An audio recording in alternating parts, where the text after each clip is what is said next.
সেই চরিত্র হলো পরম পবিত্র চরিত্র। শিব নাম শ্রবণ করলেই ভগবান অত্যন্ত আনন্দিত হয়ে যান। ভগবানের ঈশ্বরকে, আমাদের গোবিন্দের ঈশ্বরকে, গোবিন্দের ঈশ্বর হলেন দেবাদিদেব।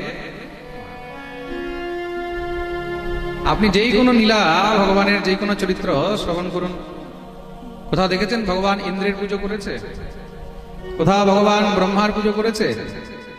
পাত্তাই দেয়নি ভগবান এদেরকে। হ্যাঁ, না ব্রহ্মাকে না ইন্দ্রকে। তাহলে ভগবান পুজো তো করেছেন, পুজো তো ভগবান করেছেন। রাম অবতারেও পুজো করেছেন, কৃষ্ণ অবতারেও ভগবান পুজো করেছেন। কার করেছেন? দেবাদিদেব মহাদেব। রাম অবতারে মহাদেবকে স্থাপিত করলেন, নাম হলো রামেশ্বর। রামস্য ঈশ্বর, নাম হলো রামেশ্বর।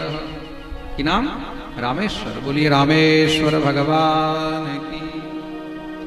ভগবান শ্রীকৃষ্ণ রূপেও দ্বারকায় মহাদেবকে সেখানে বসিয়েছেন, দ্বারকা বনে।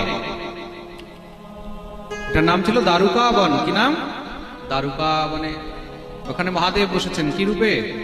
নাগেশ্বর। কি নাম? নাগেশম দ্বারকা বনে।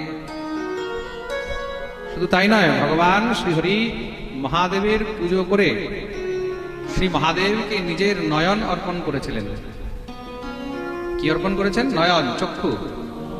ভগবান মহাদেবের পুজো করছেন, তো মহাদেবের পুজোর সময় সংকল্প করা হয়েছে যে মহাদেবকে সহস্র অষ্ট, মন দিয়ে শুনবে, অষ্টোত্তর সহস্র মহাদেবকে নীল কমল অর্পণ করা হবে।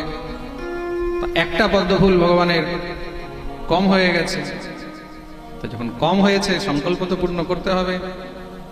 মহাদেবকে কি করে কি অর্পণ করবে? তো ভগবানের একটি নাম হলো কমল নয়ন। ভগবানের একটি নাম কি? কমল নয়ন, তাই তো? তো ভগবান বিচার করলেন আমার নয়ন তো কমল, তাহলে এটাই অর্পণ করে দিই। ভগবান নিজের সেই নয়ন মহাদেবকে অর্পণ করেছেন। মহাদেব সঙ্গে সঙ্গে প্রকট হয়ে গেলেন। বলি শিবশঙ্কর ভগবান কি। প্রভু এই কি করছেন? মানে ভগবান অর্পণ করতে যাবেন, সেই সময় মহাদেব প্রকট হয়ে ভগবানের হাত ধরে নিলেন। এই কি করছেন? ভগবান বললেন কেন? আপনি তো জানেন আমার একটি নাম কি? কমল নয়ন। আমার নয়ন তো কমলের মতন, একটা কমল কম হয়েছে, তাই কমল অর্পণ করি। মহাদেব বুকে জড়িয়ে ধরলেন। এই হলো শিব আর গোবিন্দের সম্পর্ক। বুঝতে পেরেছ? এটা হলো শিব আর গোবিন্দের সম্পর্ক। যারা মহাদেবকে শিব থেকে, যারা মহাদেবকে গোবিন্দ থেকে ভিন্ন মনে করে, যারা শিবকে নিন্দা করে, শিব পুজো করতে নেই, দেখবে আজকাল অনেক জায়গায় অনেকে নতুন নতুন জ্ঞান দেয়, বিশেষ করে আমাদের বৈষ্ণবদের মধ্যে। বৈষ্ণবরা ছাড়া তো অন্য কেউ এরকম জ্ঞান দেবেও না। শিবের পুজো করতে নেই, হ্যাঁ, খালি কৃষ্ণ পুজো করলেই হলো, খালি। তার জন্য ভগবান স্পষ্ট বলে দিয়েছেন, শিবদ্রোহী মম দাস কহাবা, শিবদ্রোহী মম দাস কহাবা, ते नर सपने हो मोहि न पावा, ते नर सपने हो मोहि न पावा, शिवद्रोही मम दास कहावा, शिवद्रोही मम दास कहावा, शिवद्रोही मम दास कहावा, হে নর সপনে হু মোহি না পাওয়া। কেউ যদি শিবকে দ্রোহ করে, শিবকে হিংসা করে, ঈর্ষা করে, আর তারপরে ভাবে যে আমাকে পেয়ে যাবে, এটা সম্ভব কখনো না। আর মহাদেব কার পুজো করেন? মা ভগবতী পার্বতী মহাদেবকে জিজ্ঞাসা করছেন, ত্বমেব পূজ্যসে লোকৈর ব্রহ্মা বিষ্ণু সুরা দেবী, নিত্যং পঠসি দেবেশ কস্য স্তোত্রম মহেশ্বর। হে মহাদেব, সবাই তো তোমার পুজো করে, যাকেই দেখি সে তোমার পুজো করে, নারায়ণও তোমার পুজো করে। ত্বমেব পূজ্যসে লোকৈর ব্রহ্মা বিষ্ণু সুরাদেবী, ব্রহ্মা তোমার পুজো করে। ব্রহ্মা কিন্তু শিবের বাপ, ব্রহ্মাকে শিবের হ্যাঁ জোরে বলো বাপ, পিতা। সেই ব্রহ্মা মহাদেবের পুজো করে। তাহলে মহাদেবের জায়গাটা কোথায় বিচার করে দেখুন, মহাদেবের স্থানটা কোথায় আছে বিচার করে দেখুন। তমেব পূজ্যসে লোকের ব্রহ্মা বিষ্ণু, স্বয়ং ভগবান বিষ্ণু নারায়ণও তার পুজো করেন। সুরা দেবী, সমস্ত সব দেবতারা পর্যন্ত মহাদেবের পুজো করেন। কিন্তু আপনি কার পুজো করেন? এটা তো জানার বিষয়। আপনি কার পুজো করেন? কেউ তো আছে সংসারে, এমন তো কেউ আছে যার আপনি পুজো করেন? আপনি যে নিত্য ধ্যানে বসে থাকেন, সেটা কে? দেবাদিদেব মহাদেব বলছেন, শুনতে চাও? হ্যাঁ বলুন। বলে গোপনীয়ম গোপনীয়ম গোপনীয়ম প্রয়ত্নতঃ, একদম গোপনীয় কথা, গুপ্ত কথা। নিজের গুরুর নাম, খুব মন দিয়ে শুনবে, নিজের গুরু, নিজের স্বামী, নিজের ইষ্ট, তাদের নাম হঠাৎ করে সবার সামনে বলতে নেই। গোপনীয়ম গোপনীয়ম গোপনীয়ম প্রয়ত্নতঃ। জানতে চাও কে? বলে হ্যাঁ। তিনি শুধু একজন, কে? শ্রী গোপাল মহীপাল সর্ববেদান্ত পারগঃ ধরণী পালকো ধন্য পুণ্ডরীক স্বভাবঃ। শ্রী গোপাল মহীপাল, তিনি হলেন শ্রী গোপাল। আহা, তিনি কে?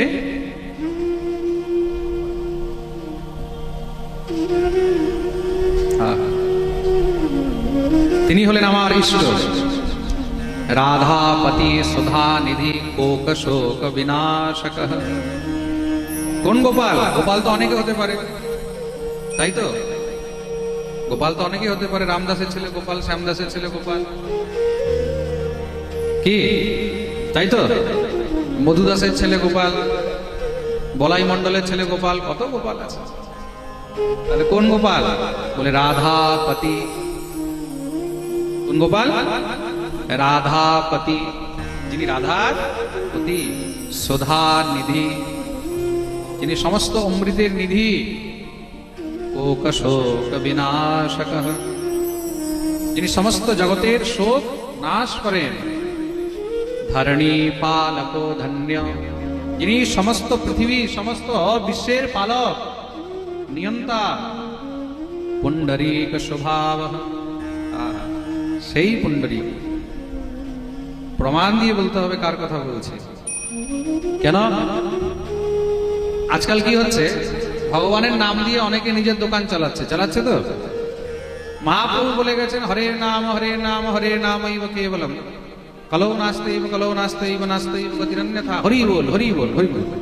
এখন ওই হরি বলটাকে কিছু লোক মহারাজ নিজের সম্প্রদায় ওটাকে আবার নিজের মনে করে ওরা শুরু করে দিয়েছে, বলে হরি বল বলতে আমাদের হরিকে বলতে বলেছে। হরি বল হরি বল হরি বল, তাই তো? হরি বল বলতে ওরা এখন বলে ওই হরি নয় এই হরি বলে। তো আমার নামও তো গোবিন্দ, আমার নামও গোবিন্দ। তা কালকে যদি এবার আমার শিষ্যরা, কালকে যদি আমার ভক্তরা, আমার ফলোয়াররা সবাই একটা আমার মন্দির তৈরি করে দেয় যে গোবিন্দ বলতে ইনিই ছিলেন আসল গোবিন্দ, তাহলে কি হবে? এইভাবেই কিন্তু সমাজের মধ্যে নোংরামি ছড়িয়ে যায়। তা শাস্ত্র কেন প্রমাণ বলা হয়েছে? শাস্ত্র শ্রুতি হলো আমাদের মা। শাস্ত্র শ্রুতি বেদ এগুলো হলো আমাদের মা। এই সংসারের মধ্যে যা কিছু শাস্ত্রে লেখা রয়েছে সেটাই হলো প্রমাণ। আর শাস্ত্র নিজের কথাকে প্রমাণিত করার জন্য একভাবে না অনেকভাবে উল্লেখ করে দেয়। জানতো যে ভবিষ্যতে এরকম অনেক রকমের আসবে, তাই তো? এখন আজকাল তুমি পুরুষোত্তম বলতে পারবে না ভগবানকে। ভগবানকে পুরুষোত্তম বললে আবার পুরুষোত্তম অন্য জায়গায় চলে যায় আজকাল। বলে আমাদের পুরুষোত্তমই হলো ভগবান পুরুষোত্তম, তাই তো? মানে ভগবানকে এমন ভাবে বিচে খাচ্ছে মানুষ নিজের নাম দিয়ে, যেটার কোনো লিমিট ক্রস হয়ে গেছে। তার জন্য বলা হয়েছে কোন কৃষ্ণ, কোন গোবিন্দ, কোন গোপাল? সেই গোপাল যিনি রাধাপতি, সুধা নিধি, কোক শোক বিনাশক, ধরণী পালকো ধন্য পুণ্ডরীক স্বভাব, গোপতির্ভূ প্রতি শাস্তা, যিনি গোয়ালা। তিনি কে? গোয়ালা। তো মন দিয়ে শুনবে, চক্রবর্তী নয়, গোস্বামী নয়, ব্যানার্জি নয়, মুখার্জি নয়, শর্মা নয়, তাহলে গোয়ালা। তার বাড়ি কোথায়? বাড়ি হলো বৃন্দাবনে। কোথায়? তার বাপের নাম কি? বলে নন্দ, নন্দী, মহানন্দী, মাদি, মাদনক, কিলি। তার বাপের নাম হলো নন্দ। এই সবগুলো গুণ এক জায়গায় যেখানে পাওয়া যাবে, তিনি হলেন গোপাল। মায়ের নাম হলো যশোদা। মায়ের নাম কি? এই হলো আমার ঠাকুর। প্রেম সে বলো। বুঝতে পেরেছেন তো? তো ভগবানের ডুপ্লিকেট আজকে নয়, ভগবানের ডুপ্লিকেট ভগবানের থাকাকালীন সময় থেকেই শুরু হয়ে গেছিল। ভগবানের সামনেই আরেক বেটা নিজেকে বলছে আমি ভগবান। তার নাম ছিল পণ্ডরক। নাম কি ছিল? ভগবানের সামনেই ও একদম ছাতি ঠোকে বলছে, বুক ঠোকে বলছে আমি ভগবান, আমি হলাম আসল বাসুদেব, আমি হলাম সেই ভগবানকে। শেষ পর্যন্ত তার বুকটাই ভেঙে দিতে হয়েছে। প্রেম সে বলো। হ্যাঁ, বলে খুব বুক ঠুকে বলছিল তো, বলে তোর বুকটাই আগে ভাঙি। প্রেম সে বলো। হ্যাঁ, তো ভগবানকেও নিজের ডুপ্লিকেসি বন্ধ করতে হয়েছে নিজের সামনে থেকে। এখন তো ভগবানের পিছনে তো অনেকে যা চাইবে তাই করবে। বলিয়ে ভক্তবৎসল ভগবান কি। এই হলো শিব আর গোবিন্দের সম্পর্ক। আমাদের গোবিন্দ হলেন পরম শিব ভক্ত, আর আমাদের মহাদেব হলেন পরম কৃষ্ণ ভক্ত। তার জন্য তাকে পরম বৈষ্ণব বলা হয়েছে। হস্তে ক্ষমালা হৃদে কৃষ্ণ তত্ত্বম, জিহ্বাগ্রভাগো পরিকৃষ্ণ মন্ত্রম, ইয়নমস্তকে কেশব পাদ তীর্থম, শিবম মহাভাগবতম নমামি। যার হাতে রুদ্রাক্ষের মালা রয়েছে, হস্তে ক্ষমালা হৃদে কৃষ্ণ তত্ত্বম, যার হৃদয়ের মধ্যে শুধু কৃষ্ণ তত্ত্ব রয়েছে, জিহ্বাগ্রভাগো পরিকৃষ্ণ মন্ত্রম, যার জিহ্বার মধ্যে সবসময় শুধু কৃষ্ণ নাম রয়েছে, ইয়নমস্তকে কেশব পাদ তীর্থম, যার মাথার উপরে গোবিন্দের পদতীর্থ হরিপদি রয়েছে। হরিপদিকে গঙ্গা, হরিপদিকে কার মাথায় রয়েছে? জোরে বলো, মহাদেব। তাই তো, ইয়নমস্তকে কেশব পাদ তীর্থম, শিবম মহাভাগবতম নমামি। সেই শিব হলেন মহাভাগবত। শিবকে 12 জন মহাভাগবত রয়েছেন কিন্তু এই সংসারে। মহাভাগবত কতজন? জোরে বলো। 12 জন। জোরে বললে তখন মুখস্থ থাকবে, না হলে পরে সব এমনি করে তাকাতে থাকবে, ঠিক না? অর্ধেক শ্রোতাদেরকে তো আমি পাঠক বানিয়ে দিয়েছি, যারা বাকি আছে ওগুলোকেও পাঠক বানিয়ে দেবো, চিন্তা নেই। এইভাবে শিখিয়ে দেবো। প্রেম সে বলো। 12 জন ভাগবত রয়েছেন মহাভাগবত। কতজন রয়েছেন? স্বয়ম্ভুর নারদো শম্ভু কুমারো কপিলো মনু। স্বয়ম্ভু ব্রহ্মা। ব্রহ্মা হলেন মহাভাগবতের মধ্যে প্রথম। নারদ, শম্ভু মানে মহাদেব, কুমারো সনত কুমার আদি, কপিলো কপিল মুনি, মনুহু স্বয়ং মনুজি মহারাজ। এরা সব হলেন মহাভাগবত। এরা কে? মহাভাগবত। তার মধ্যে একজন হলেন দেবাদিদেব মহাদেব। প্রহ্লাদো জনকো ভীষ্ম বলির্বৈয়াসকে বয়ম। তারপরে হলেন প্রহ্লাদ। তারপরে কে? প্রহ্লাদ, জনক, ভীষ্ম, ভীষ্ম মহাভাগবত, বলি। তারপরে কে? হ্যাঁ, বলি, শ্রী হনুমানজি মহারাজ। এনারা সব হলেন মহাভাগবত। বলিয়ে ভাগবত ভগবান কি। এই প্রকার মহারাজ শিব চরিত্র বর্ণন শ্রবণ করালেন। মনু মহারাজের 3টি কন্যার বংশ বর্ণন হয়েছে, 2টি পুত্রের বংশ বর্ণন আরম্ভ করলেন। মনু মহারাজের 2 পুত্র প্রিয়ব্রত আর উত্তানপাদ। প্রিয়ব্রত উত্তানপাদ শতরূপাপতে সুতৌ। এই দুইজন হলেন মনু শতরূপার পুত্র। বড় পুত্র প্রিয়ব্রত ভজন সাধনের জন্য বনে চলে গেলেন। তখন ছোট পুত্র তাকে রাজা বানানো হলো, উত্তানপাদ। ছোট পুত্রকে উত্তানপাদ। উত্তানপাদের বিবাহ হয়েছে সুনীতির সঙ্গে। কার সঙ্গে? সুনীতির সঙ্গে। ভগবতী সুনীতির গর্ভে কোনো সন্তান হয়নি, তখন গিয়ে রাজা দ্বিতীয় বিবাহ করলেন। দ্বিতীয় রানীর নাম হলো সুরুচি। যখন থেকে সুরুচিকে বিবাহ করেছেন তখন থেকে সুনীতির প্রতি আস্তে আস্তে উদাসীন হয়ে গেলেন। সহজ স্বভাব। এই সংসারে যখন একজনের জায়গায় আরেকজন আসে তখন কি হয়? অবহেলার পাত্র হয়ে যায় সে, তাই তো? প্রেম সে বলো। যেই কোনো জিনিস, সে চাহে ব্যক্তি হোক, চাহে বস্তু হোক, চাহে যেই হোক না কেন, তার জায়গায় যখন অন্য কেউ আসবে তখন আস্তে আস্তে কি হয়? তার অবহেলা উপেক্ষা হবেই হবে, সে যেই হোক। ঘরের মধ্যে যদি আপনার অবহেলা শুরু হয়ে গেছে তাহলে বুঝে যাবেন যে আপনার জায়গায় এখন অন্য কেউ প্রবেশ করেছে। যতক্ষণ পর্যন্ত অন্য কেউ প্রবেশ করবে না নিশ্চয়ই অবহেলার পাত্র হবে না। বলিয়ে ভক্তবৎসল ভগবান কি। সহজ সরল স্বভাব এটা, এটা প্রকৃতির স্বভাব। কিন্তু কিছু সময় পরে জানতে পারলেন যে বড় রানী সুনীতির গর্ভে সন্তান আছে, তবুও তার প্রতি উদাসীনী থাকলেন। সুরুচি দেখলো যেই কারণে আমাকে বিবাহ করেছিল সেই সন্তান যদি আমি না দিতে পারি তাহলে আস্তে আস্তে আমিও অবহেলার পাত্র হয়ে যাব। মনে রাখবেন, এই সংসারে যত প্রেম আছে, যত প্রীতি আছে, যত ভালোবাসা আছে, সবকিছুর পিছনে কিছু না কিছু স্বার্থ আছে।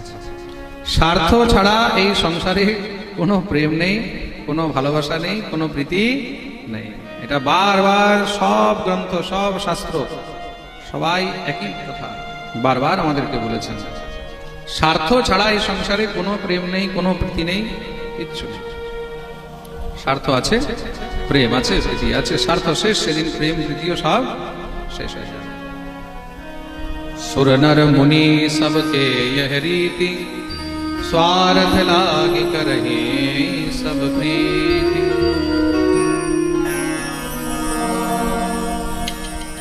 দেখতে দেখতে সুরুচিও গর্ভাধান করলেন।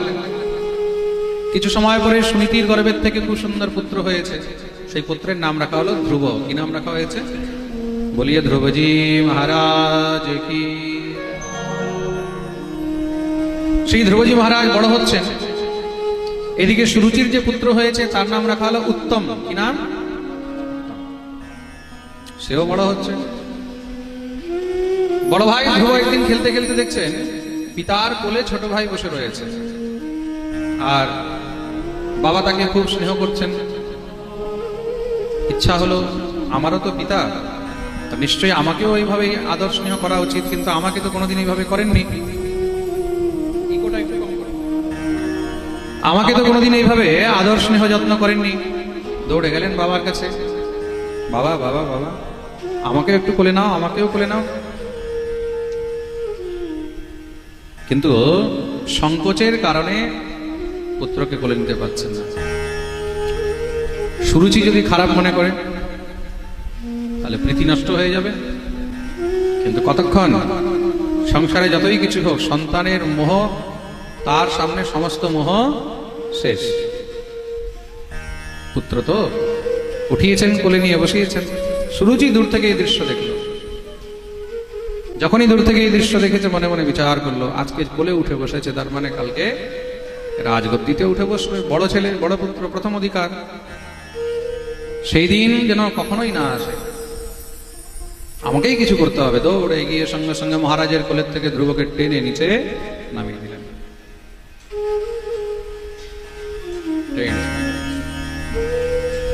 ধ্রুব তো কাঁদতে লেগেছে। কি হয়েছে মা? তোর এত বড় দুঃসাহস, তুই মহারাজের কোলে উঠে বসেছিস? কিন্তু তিনি তো আমারও পিতা। নিশ্চয়ই তোমার পিতা, কিন্তু তার কোলে বসার অধিকার একমাত্র আমার গর্ভজাত সন্তানের রয়েছে, আর অন্য কার নাই। কিন্তু মা সে কি করে সম্ভব? বলে তার জন্য তোমাকে আবার আমার গর্ভের থেকে জন্মগ্রহণ করতে হবে। তাহলে মা এটা কি করে হবে? বলে তপসারাধ্য পুরুষম তস্যৈবানুগ্রহেণ মে গর্ভে ত্বং সাধয়াত্মানম यदि इच्छसि नृपासनम। যদি তুমি মহারাজের কোলে বসতে চাও তাহলে যাও গিয়ে তপস্যা করো, তপস্যা করে আবার বরদান নিয়ে আমার গর্ভ থেকে জন্মগ্রহণ করো, তখন গিয়ে তুমি এই সৌভাগ্য পাবে। ঠিক আছে, ধ্রুব কাঁদতে কাঁদতে গেলেন মায়ের কাছে। মা সুন্দর করে কোলে নিয়ে বসিয়েছেন, পুত্রকে স্নেহ করতে আরম্ভ করলেন, বোঝাচ্ছেন কি হয়েছে বাবু, সমস্ত সব কথা বললেন। মা পুত্রকে বোঝাচ্ছেন তোমার বিমাতা ঠিকই বলেছে, তুমি যদি পিতার কোলে বসতে চাও তাহলে তোমাকে তপস্যা করতে হবে। এই সংসারে যদি তুমি কিছু পেতে চাও তার জন্য সাধনা করতেই হবে, সাধনা ছাড়া তপস্যা ছাড়া কখনো কিছু পাওয়া সম্ভব নয়। তাহলে মা তপস্যা সাধনা কি করে হবে? বলে সে তো আমিও জানি না, কিন্তু এতটুকু জানি অনন্য ভাবে নিজ ধর্ম ভাবিতে মনুষ্যবস্থাপ্য ভজস্ব পুরুষম। পরম পুরুষের আরাধনা করা উচিত। আরাধনা কোথায় গিয়ে? বনে গিয়ে করা উচিত।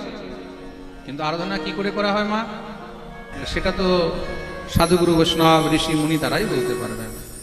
তাহলে মা আমাকে আশীর্বাদ করো, আদেশ দাও, আমি তপস্যা করতে যাব। ক্ষত্রিয়ের বাচ্চা তো সংকল্প করে নিয়েছেন তপস্যা করবই করব। সংসারের মধ্যে চারটি যে হঠ হয়, হঠ মানে জেদ, এই জেদ কিন্তু খুব খারাপ হয়। এই চারটি জেদ সংসারের মধ্যে কিন্তু অনেক কিছু বিনাশ করে দেয়। খুব মন দিয়ে শুনবে। প্রথম হলো শিশু হঠ, বাল্য হঠ, বাচ্চাদের জেদ বহুত খারাপ জিনিস। তুমি যদি সময় থাকতে তাকে কন্ট্রোল না করলে তাহলে কি হবে? সে তখন অসৎ পথে চলে যাবে, অনেক কিছু নষ্ট করে নেবে, নিজেরও ক্ষতি করে নেবে, পরেরও ক্ষতি করে দেবে। দ্বিতীয় হলো স্ত্রী হঠ। দ্বিতীয় কি? স্ত্রী হঠ। স্ত্রী যদি জেদ করে তখন তার নিজের হিতাহিত কোনো জ্ঞান থাকে না, সে তখন যা মাথায় আসবে তাই করে নেবে, কোনো হিতাহিত জ্ঞান থাকবে না। তৃতীয় হলো যোগী হঠ। তৃতীয় কি? যোগী হঠ। যারা যোগী হয়, হঠ যোগী, তারা যদি একবার জেদ করে নেয় যে এটা করবো, করবে। আর চতুর্থ হলো রাজ হঠ। চতুর্থ কি? রাজার জেদ। রাজা যদি জেদ করে যে আমি এটা করবই, সে নিজেরও সর্বনাশ করে আর প্রজারও সর্বনাশ করে। প্রেম সে বলো। কিন্তু এই হঠ, এই জেদ যদি ভালো কাজের জন্য হয় তখন কিন্তু তারা এই সংসারের মধ্যে অনেক পরিবর্তন আনতে পারে। শ্রী ধ্রুবজি মহারাজ চলে গেলেন বলে। চারদিকে মহারাজ চলতে চলতে খুঁজছেন কোন সাধুকে পাই, কোন বৈষ্ণবকে পাই, কোন ঋষি, কোন মুনি, কাউকে যদি দেখতে পাই। হঠাৎ করে দেখছেন সামনে থেকে এক সাধু বীণা বাদন করতে করতে আসছে। নারায়ণ নারায়ণ নারায়ণ। দৌড়ে গিয়ে চরণে প্রণাম করলেন। যে মা বলেছে সাধু বৈষ্ণব দেখলে প্রণাম করবে, তারাই তোমাকে রাস্তা দেখাবে। গিয়ে প্রণাম করলেন, সাষ্টাঙ্গ একদম প্রণিপাত করেছেন। সেই সাধুকে দেবর্ষি নারদ। তৎক্ষণাৎ সেই শিশুকে উঠিয়েছেন। কে তুমি বৎস? তোমাকে দেখেই মনে হচ্ছে তুমি কোন শ্রেষ্ঠ কুলের পুত্র, কোন ক্ষত্রিয় সন্তান। আহো তেজঃ ক্ষত্রিয়াণা মানভঙ্গমৃষ্যতাম বালোপ্যয়ং হৃদা ধত্তে যৎ সমাতুর সদ্বচ। তোমার পরিচয় কি? নিজের পরিচয় দিলেন মহারাজ। আমি চক্রবর্তী সম্রাট শ্রী উত্তানপাদ মহারাজের জ্যেষ্ঠ পুত্র, আমার নাম হলো ধ্রুব। ওহো রাজকুমার ধ্রুব, তুমি বনের মধ্যে, জঙ্গলের মধ্যে কি করতে এসেছো? বলে আমি এখানে সাধনা করতে এসেছি, তপস্যা করতে এসেছি। আচ্ছা, তপস্যা কি বাচ্চাদের খেলা? হ্যাঁ, তপস্যা কি বাচ্চাদের খেলা? যাও যাও, ঘরে ফিরে যাও। বলে মহারাজ আমি ঘরে যাওয়ার জন্য আসিনি, আমি তপস্যা করতে এসেছি, তপস্যাই করব। দেখো এই বনের মধ্যে অনেক বড় বড় হিংসক পশু রয়েছে, অনেক নির্দয়ী জীব রয়েছে, তোমাকে মেরে ফেলবে, খেয়ে ফেলবে। বলে আমি মৃত্যুকে ভয় পাই না। দেবর্ষি নারদ বারবার বোঝাচ্ছেন। তখন তিনি বললেন, আচ্ছা একটা কথা বলুন গুরুদেব, আপনি কি আসল সাধু না নকল সাধু? চমকে গেলেন। কেন বেটা? বলে শুনেছি সাধু বৈষ্ণবরা সবাইকে ভক্তির পথে এগিয়ে নিয়ে যায়, আর আপনি আমাকে আবার বিষয়ের দিকে ঠেলে নিয়ে যাচ্ছেন। তার জন্য জিজ্ঞাসা করলাম, বুকে জড়িয়ে ধরলেন, না রে বেটা আমি আসল সাধু, তাহলে কৃপা করুন, আমাকে তপস্যার রাস্তা দেখান। নারদ বললেন, ঠিক আছে, কার তপস্যা করতে চাও? বলে, আমার মা বলেছে মনস্ববস্থাপ্য ভজস্ব পুরুষম, যিনি আদি পুরুষ, শ্রেষ্ঠ, যার উপরে আর কেউ নেই, আমি তার ভজন করতে চাই। তিনি কে? দেবর্ষি নারদ বললেন, তিনি তো একজনই, তার নাম কি? একমেব হরেস্তত্র কারণম পাদসেবনম, তার নাম হলো শ্রী হরি। তাহলে গুরুদেব, তাকে কোথায় পাওয়া যাবে? বলে, তাকে যদি পেতে হয় তাহলে তোমাকে একটি জায়গায় যেতে হবে। তত্তাৎ গচ্ছ ভদ্রম তে যমুনায়াস্তটম শুচি পুণ্যম মধুবনম যত্র সান্নিধ্যম নিত্যদা হরে। তোমাকে তার জন্য মধুবনে যেতে হবে। কোথায় যেতে হবে? মধুবন, বৃন্দাবনে যেতে হবে, যমুনার তটে। কেন? সেই ঠাকুর নিত্য সেখানে নিবাস করেন। তাহলে গুরুদেব, তাকে দেখতে কেমন দেখা যায়? তার রূপ কেরম? যার আমি ভজন করব, যার সাধন করব, আগে জানতে তো হবে তাকে দেখতে কেমন দেখা যায়। দেখুন, আমাদের শাস্ত্র শেখাচ্ছে ভক্তিও কখনো অন্ধ হয় না। খুব মন দিয়ে শুনবে, ভক্তি অন্ধ হয় না, চোখ বন্ধ করে ভক্তি হয় না। ভক্তি করতে হলেও চোখ খোলা রাখতে হবে। অন্ধভক্তি খুব খারাপ জিনিস। সব কিছু জানতে হবে, সব কিছু জেনে বুঝে তখন ভক্তি করতে হবে। আমি যেই ইষ্টের কাছে যাচ্ছি, আমার ইষ্টকে দেখতে কেমন, আমার ইষ্টের মহিমা কি, আগে তো জানতে হবে, তাই তো? আগে জানতে হবে। জানার জন্য প্রথম কি? প্রথম হলো ইষ্টের নাম। তা গুরুদেব এখানে প্রথম কি দিলেন? ইষ্টের নাম, ইষ্ট। এই হলো তোমার ইষ্ট। ইষ্ট কোথায় থাকে? বলে, অমুক জায়গায় থাকে, ঠিকানা। দেখতে কেমন দেখা যায়? দেখতে কেমন দেখা যায় সেটা তো জানতে হবে। দেখা গেল তুমি নাম জানলে, ঠিকানা জানলে, এখন দেখতে কেমন দেখা যায় তুমি সেটাই জানো না, তাহলে তো তুমি গিয়ে সামনেও তো চিনতে পারবে না, তাই তো? প্রেম সে বলো।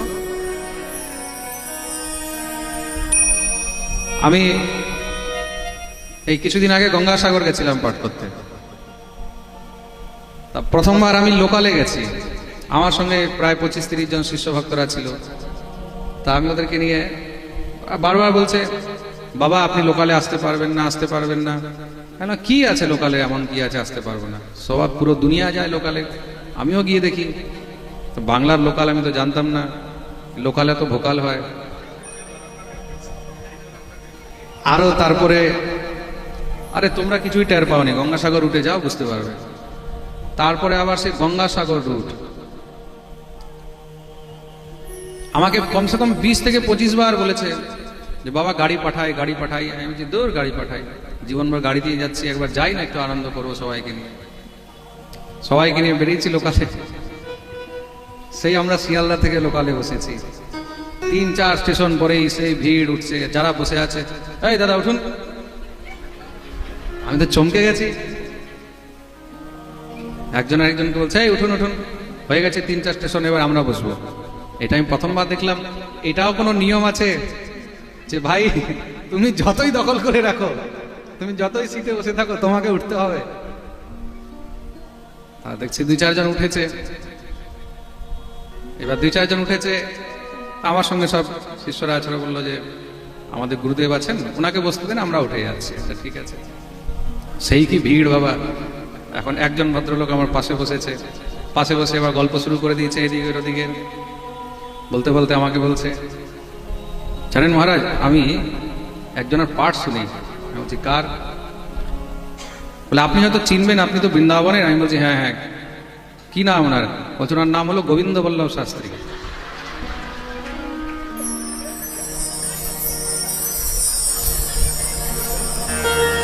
ও বলছে, আর এরা সব আসছে, বলছে তার নাম হলো গোবিন্দ বল্লভ শাস্ত্রী। আমি বলছি, আচ্ছা আপনি ওনাকে চিনেন? তিনি বলছে, না কোনোদিন দেখিনি, ওই মোবাইলেই দেখি। কি সুন্দর পাঠ করে, কি ভালো লাগে, দিনভর চালিয়ে দিয়ে আমরা কাজকর্ম করি, শুনতে থাকি। আচ্ছা কোনোদিন দেখেনি ওনাকে? ওই না, কোনোদিন দেখিনি, যদি একবার দেখতে পেতাম। আমি বলছি, আচ্ছা ঠিক আছে, তাহলে সময় হলে আপনি দেখতে পাবেন। বলে কিছুক্ষণ আমার দিকে তাকাচ্ছে, তাকিয়ে হঠাৎ করে, ও আপনিই তো!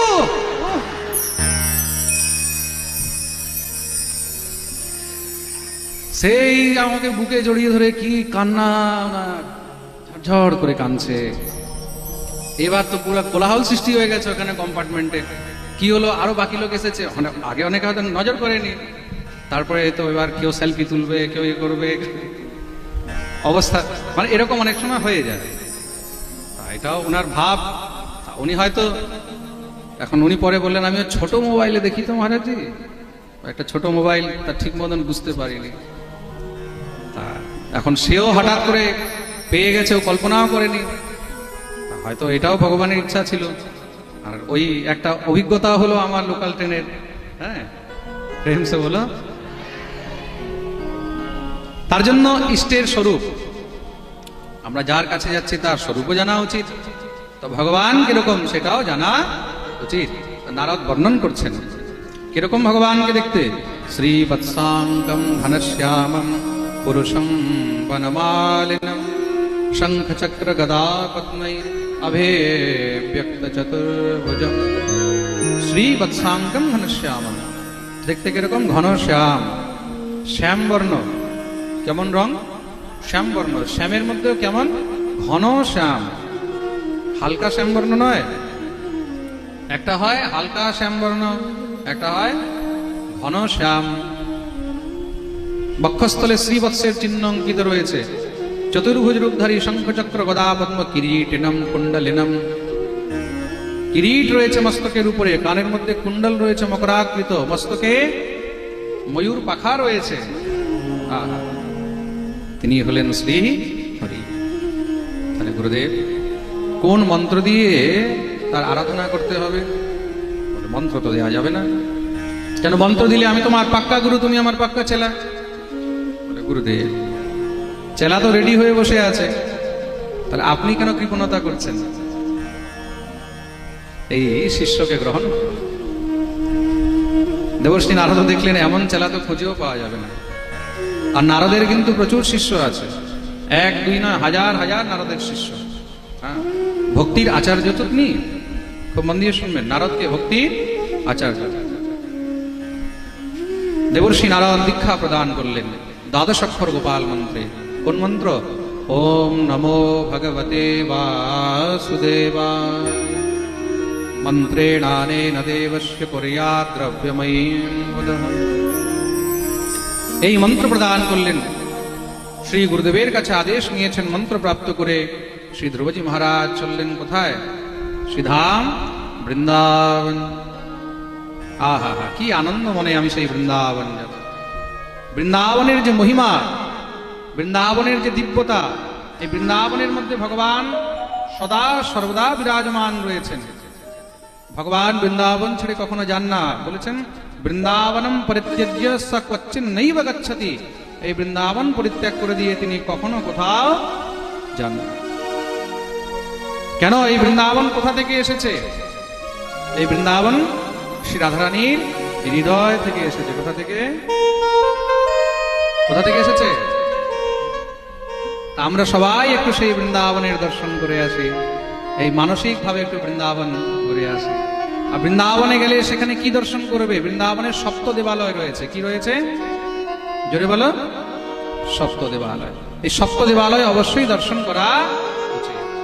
আমরা মানসিক ভাবে সেই সপ্ত দেবালয় ইত্যাদি সব একটু দর্শন করে নিই শ্রী ধ্রুবজি মহারাজের সামনে। তাই তো? বলিয়ে বৃন্দাবন ধাম কি। श्यामा हृदय कमल सो प्रगट्यो। ओ श्यामा हृदय कमल सो प्रगट्यो। श्यामा हृदय कमल सो प्रगट्यो। अरे श्याम हृदय को हार वृंदावन प्यारो ओ वृंदावन प्यारो वृंदावन। हाँ वृंदावन प्यारो वृंदावन। ओ वृंदावन प्यारो वृंदावन। श्यामा हृदय कमल सो प्रगट्यो। श्यामा हृदय कमल सो प्रगटो राधा हृदय कमल सो प्रगटो राधा हृदय कमल सो प्रगटो श्याम हृदय को भाय वृंदावन प्यारो वृंदावन ओ वृंदावन प्यारो वृंदावन ऐसे नहीं, दोनों हाथ ऊपर करके ताली सेवा करते हुए।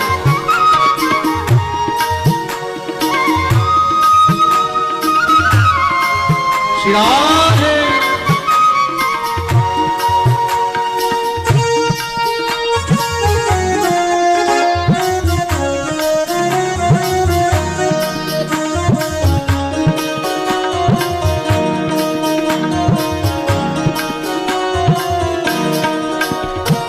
सब सुख सागर रूप उजागर रहे वृंदावन धाम प्यारे रहे वृंदावन धाम प्यारे रहे वृंदावन धाम सब सुख सागर रूप उजागर रहे वृंदावन धाम प्यारे रहे वृंदावन धाम प्यारे रहे वृंदावन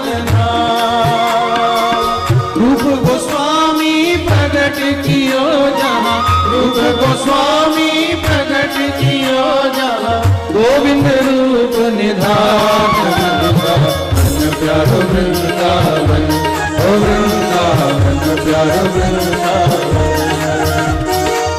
श्यामा हृदय कमल सो प्रगटो श्यामा हृदय कमल सो प्रगटो श्याम हृदय को भाय वृंदावन प्यारो वृंदावन ओ वृंदावन प्यारो वृंदावन हरि बोल।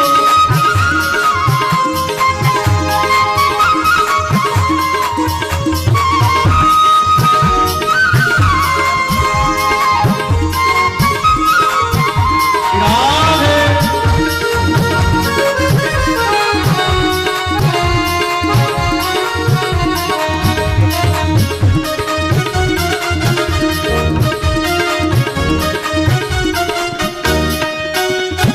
विहरत निस दिन कुंज गलिन में ब्रज जन मन सुख धाम ब्रज जन मन सुख धाम प्यारे ब्रज जन मन सुख धाम विहरत निस दिन कुंज गलिन में ब्रज जन मन सुख धाम हो प्यारे ब्रज जन मन सुख धाम प्यारे ब्रज जन मन सुख धाम मदन मोहन को रूप निरख के मदन मोहन को रूप निरख के मदन मोहन को रूप निरख के मदन मोहन को रूप निरख के सनातन बलि बलि जाय वृंदावन प्यारो वृंदावन ओ वृंदावन प्यारो वृंदावन हाँ वृंदावन प्यारो वृंदावन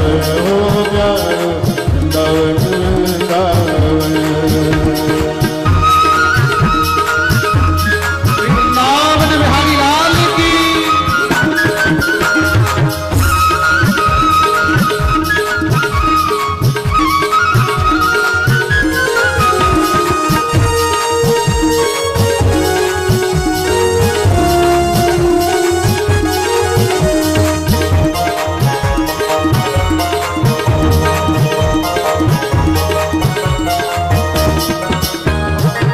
गोपी ग्वाल सब ही और धारे प्यारो गोपीनाथ प्यारो गोपीनाथ प्यारे प्यारो गोपीनाथ गोपी ग्वाल सब ही और धारे प्यारो गोपीनाथ प्यारे प्यारो गोपीनाथ प्यारे प्यारो गोपीनाथ मधुसूदन जिन कंठ लगायो मधुसूदन दिन कंठ लगायो मधु पंडित जिन कंठ लगायो मधु पंडित दिन कंठ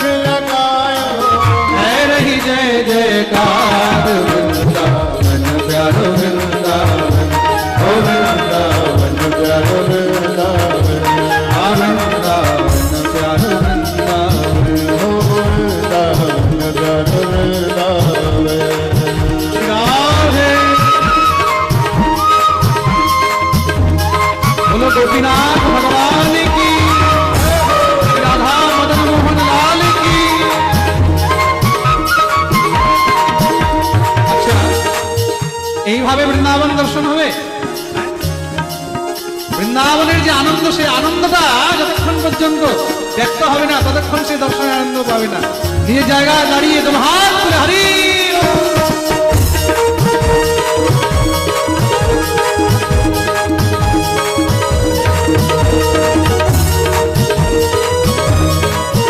राधा गोविंद देव भगवान की।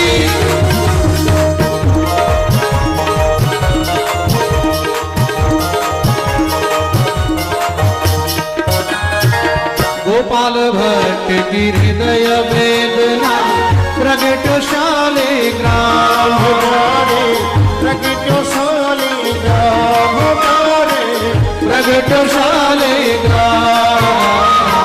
गोपाल भट्ट की हृदय वेदना प्रगट शालिग्राम प्यारे प्रगट शालिग्राम प्यारे प्रगट शालिग्राम।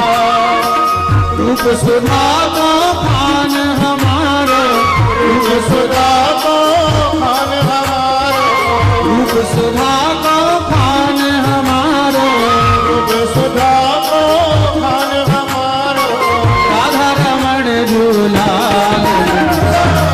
प्यारो वृंदावन, वृंदावन प्यारो वृंदावन, वृंदावन प्यारो वृंदावन।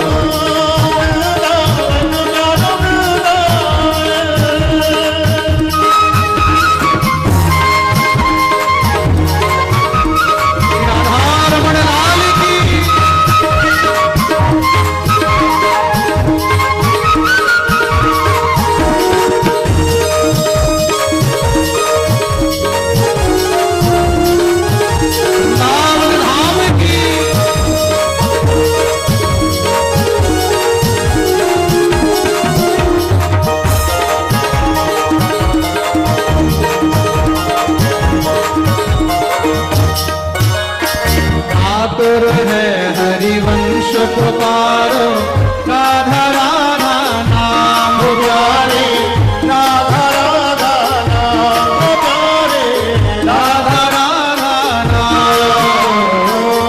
आतुर है हरिवंश पुकारो, राधा राधा नाम प्यारे राधा राधा नाम प्यारे राधा राधा नाम। सघन कुंज यमुना तट आयो, सघन कुंज यमुना तट आयो सघन कुंज यमुना तट आयो। सघन कुंज यमुना तट आयो अजी सेवा कुंज यमुना तट आयो, सेवा कुंज यमुना तट आयो श्री राधा वल्लभ लाल वृंदावन, प्यारो वृंदावन प्यारो वृंदावन वृंदावन प्यारो वृंदावन। वृंदावन प्यारो वृंदावन श्री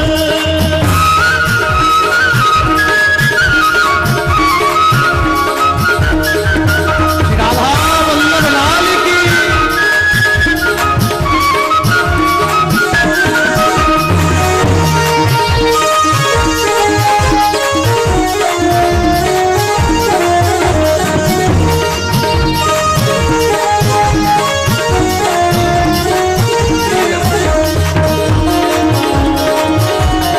दोनों हाथ में हरी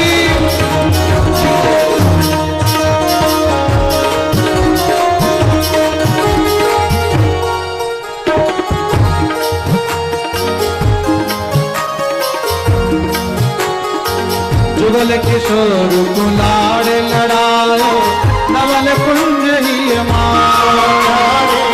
नवल कुंज दियवा जुगल किशोर कुलाड़ लड़ायो, नवल कुंज ही मायो प्यारे।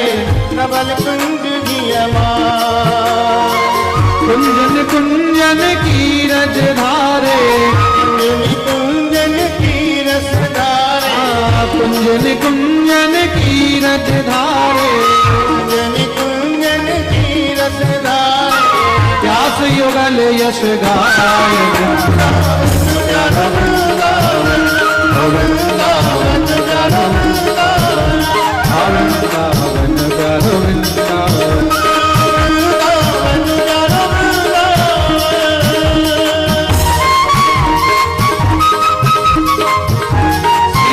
किशोर भगवान की।